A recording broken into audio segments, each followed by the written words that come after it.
You've sort of hinted in the one autobiography that you've written that, the Python experience was rewarding but difficult, that there were a lot of personality. But you end your book right when people would have expected you to begin it, which is with the Python. Are you ever going to write about that period, Yes, or would you rather not? You see, I'm 80 this year. And although as you get older, I think you get happier because you don't worry so much. So will you be kinder about those years, do you think, now? No, that's not what I'm talking about. I'm talking about energy. Ah. I'm talking about the fact that writing a second volume is something I can do when I'm 90. Right. But doing the sort of things that I've got lined up at the moment. What's your performance? No, writing too. Right. But with performance interlocked. For example, I've written or adapted a French farce, and it's being done in England next year. Well, I'll be present for all of that. I won't be sitting at home. I'll be present at the rehearsal. But why would you go back and kind of re-traumatize yourself by thinking about an experience that you didn't enjoy? Well, you see, people tend to pick out the negative. It's like if you do an interview with a British newspaper and talk about how happy you are, they probably won't bother to print it. People are obsessively drawn to insult and aggression and disagreement and backbiting. You've only got to look at what the news values are, a CNN or something like that. There's an awful lot of just about things going wrong because people are drawn to that. A lot of the Python cooperation was extremely good. But when you consider that Graham Chapman, by the second series, had become an alcoholic, things are not going to go completely smoothly. And the two strongest personalities are dear old Terry Jones and myself. And we used to argue an awful lot, but you get that, and you get it when people care.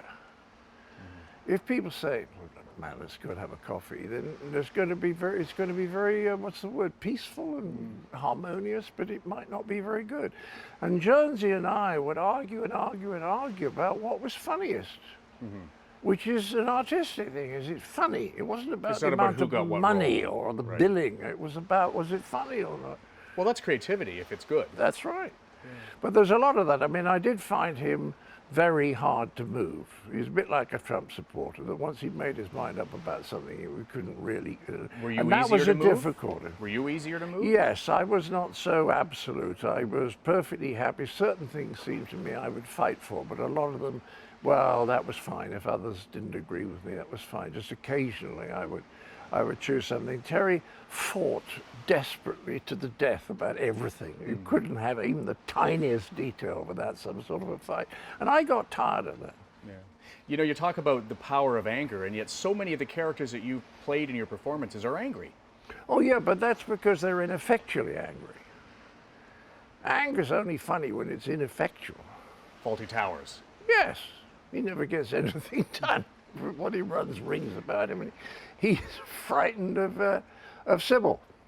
He takes it out on Manuel. It's like kicking the dog, you know what I mean? But anger's only funny when it's not effectual.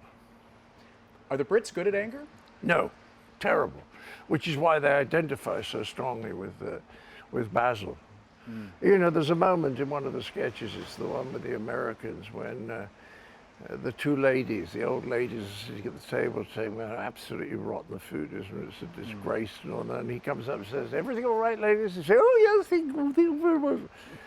That's what the English do. And then they never go back to the place again. But they're not good at complaining. And they're not good at anger because they think that being angry means losing a temper. Now, losing a temper is just emotion. And useless emotion. But anger can give you an energy to get things done.